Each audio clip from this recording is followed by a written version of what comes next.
ભાવનગરમાં દર્દીઓના આરોગ્ય સાથે ગંભીર ચેડાનો આરોપ। આરોગ્ય કેન્દ્રમાં એક્સપાયરી ડેટવાળી વેક્સિન અપાતી હોવાનો દાવો। હડકવાની એક્સપાયરી ડેટવાળી વેક્સિન અપાતી હોવાનો દાવો। તળાજાના ત્રાપજમાં લોકોના જીવન સાથે ચેડાનો વિડીયો વાયરલ થયો છે। એનએસયુઆઈના ઉપપ્રમુખ ઘનશ્યામસિંહ ગોહિલે વિડીયો વાયરલ કર્યો। લોકોના જીવ સાથે ખેલવાડ મુદ્દે એનએસયુઆઈના ઉપપ્રમુખનો ગંભીર આરોપ। ત્રાપજ આરોગ્ય કેન્દ્રમાં 6 વ્યક્તિઓને એક્સપાયર વેક્સિન અપાયાનો આરોપ। એનએસયુઆઈના ઉપપ્રમુખના આરોપ બાદ વિપક્ષી નેતાએ આરોગ્ય અધિકારીને કરી જાણ।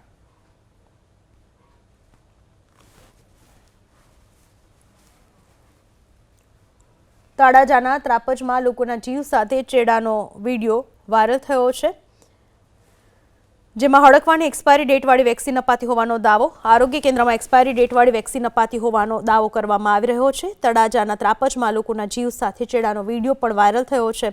એનએસયુઆઈના ઉપપ્રમુખ ઘનશ્યામસિંહ ગોહિલે એક વિડીયો વાયરલ કર્યો છે, જે વિડીયોમાં જોવા મળી રહ્યું છે કે આરોગ્ય કેન્દ્રમાં હડકવાની જે વેક્સિન આપવામાં આવે છે તે એક્સપાયરી ડેટવાળી આપવામાં આવે છે, એટલે કે લોકોના જીવ સાથે ખેલવાડ કરવામાં આવી રહ્યો છે। ત્રાપજ આરોગ્ય કેન્દ્રમાં 6 વ્યક્તિઓને આ રીતે એક્સપાયર વેક્સિન આપી પણ દેવાય છે।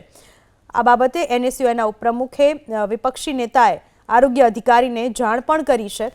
સૌથી ગંભીર બેદરકારી કહી શકાય। 2024ના 12મા મહિનામાં આ વેક્સિન એક્સપાયર થઈ ચૂકી છે, હડકવાની રસી, અને અત્યારે માર્ચનો એન્ડિંગ ચાલી રહ્યો છે, 28મી માર્ચની આ તારીખ, અને આવા સમયે 3 મહિના બાદ 3 મહિના થઈ ચૂક્યા છે આ વેક્સિનને એક્સપાયર થયે, છતાં પણ આ પ્રકારની વેક્સિન આપવામાં આવી રહી છે।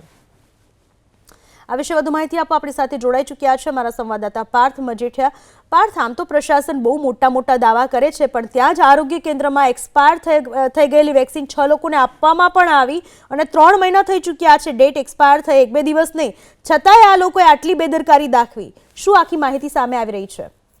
એ ચોક્કસથી જણાવી દો કે આ પ્રકારની બેદરકારી છે તે દર્દીઓ માટે ક્યાંક ને ક્યાંક ભારે પડી શકે છે, એટલા માટે કે આની ચોક્કસ સમય મર્યાદા અને માર્ગદર્શિકા હોય છે એક્સપાયરી ડેટ વાળી। પરંતુ આ પ્રકારનો કિસ્સો છે તે ભાવનગર જિલ્લાના જે આરોગ્ય કેન્દ્ર ત્રાપજનું આવેલું છે ત્યાંથી બહાર આવ્યો છે, જેમાં એક્સપાયરી ડેટ થઈ ગયેલી તારીખ વાળી જે વેક્સિન હોય છે તે દર્દીઓને આપવામાં આવે છે, જેની ગંભીર બેદરકારીનો કિસ્સો છે તે યુવા કોંગ્રેસના પ્રમુખ દ્વારા ઉજાગર કરવામાં આવ્યો છે, અને તેનો વિડીયો પણ બનાવવામાં આવ્યો છે, જેમાં જે આ માર્ચ મહિનાની જે તારીખ છે તેમાં 20 થી 22 તારીખ દરમિયાન કુલ 6 વ્યક્તિને શ્વાન કરડવાના બનાવ બન્યા હતા। તેની અંદર આ જે વેક્સિન છે તેમનો ઉપયોગ કરવામાં આવતો હતો।